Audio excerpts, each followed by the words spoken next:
Hello friends, welcome to my channel. So friend, आज हम इस वीडियो में बात करने वाले हैं BA final year English literature की पोएम जिसका नाम है वर्ड्स, जो कि एडविन थम्बू के द्वारा लिखी गई है। इस पोएम में पोइट ने वर्ड्स यानी शब्दों के महत्व के बारे में बताया है। इस पोएम की जो समरी है हिंदी में हमने उसकी एक वीडियो बना दी है जिसका लिंक आपको डिस्क्रिप्शन में मिल जाएगा। आज हम इस वीडियो की समरी इंग्लिश में पढ़ेंगे एंड इस पोएम से रिलेटेड जो क्वेश्चन है वो ये बनता है, right a critical appreciation on the poem of words. तो इसमें क्या करना होता है कि हमें पोएम के बारे में लिखना होता है। तो इसमें हम पोएम के बारे में पॉइंटों के अकॉर्डिंग करेंगे, यानी कि हमें क्या है पॉइंट्स बनाने होंगे, जिससे क्या होता है कि हमारा जो आंसर है वो इफेक्टिव बनता है।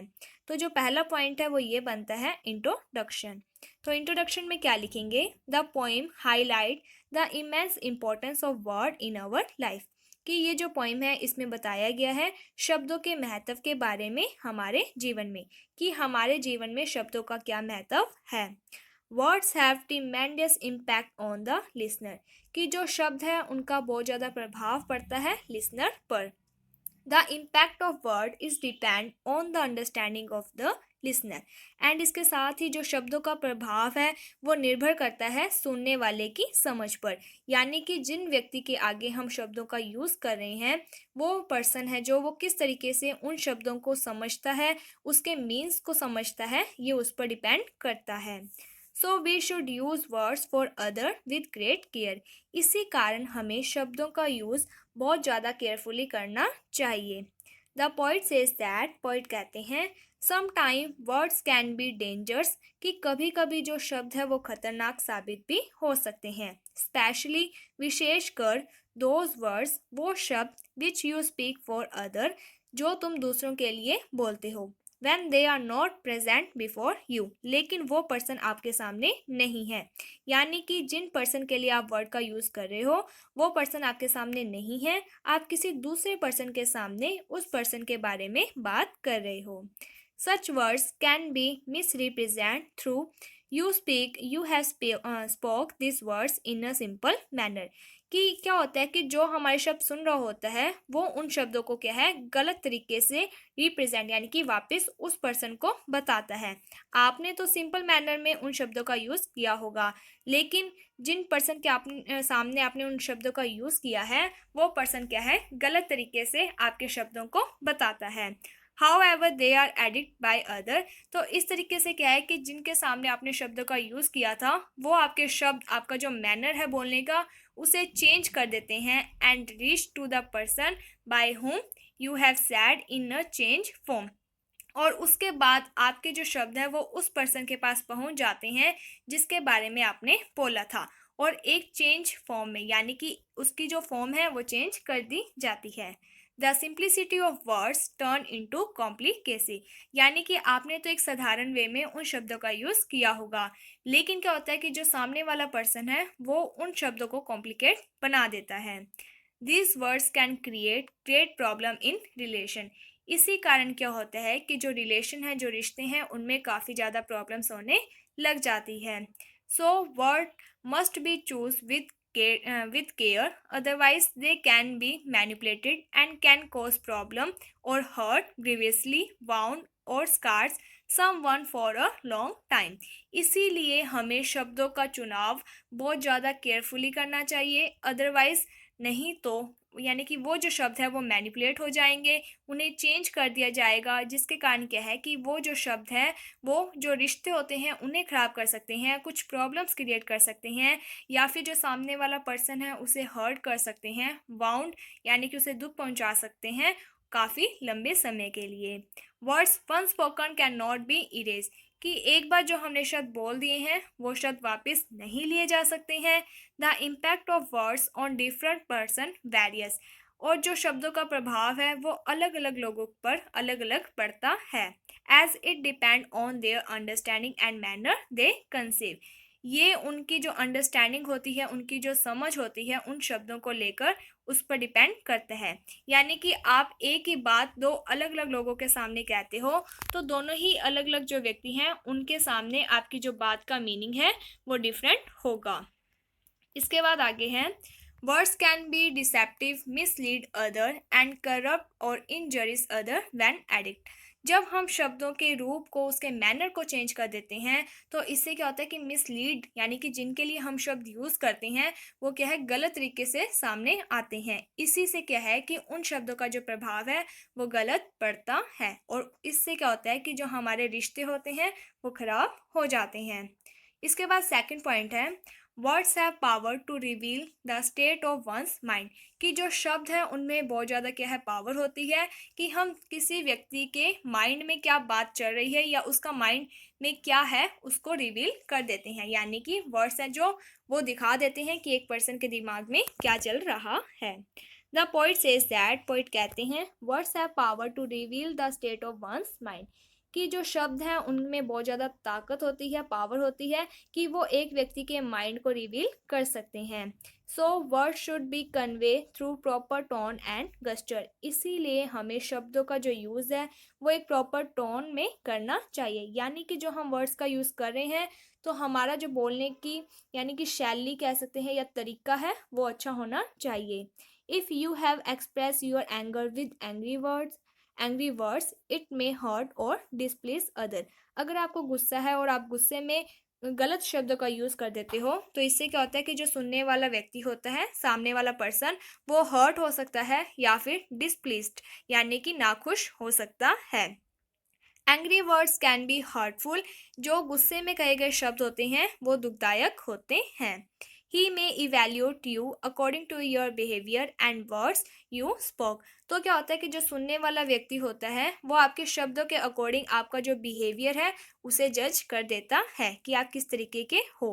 However, later, when your anger disappear, you return to your normal state, and when you tell other to forget your anger।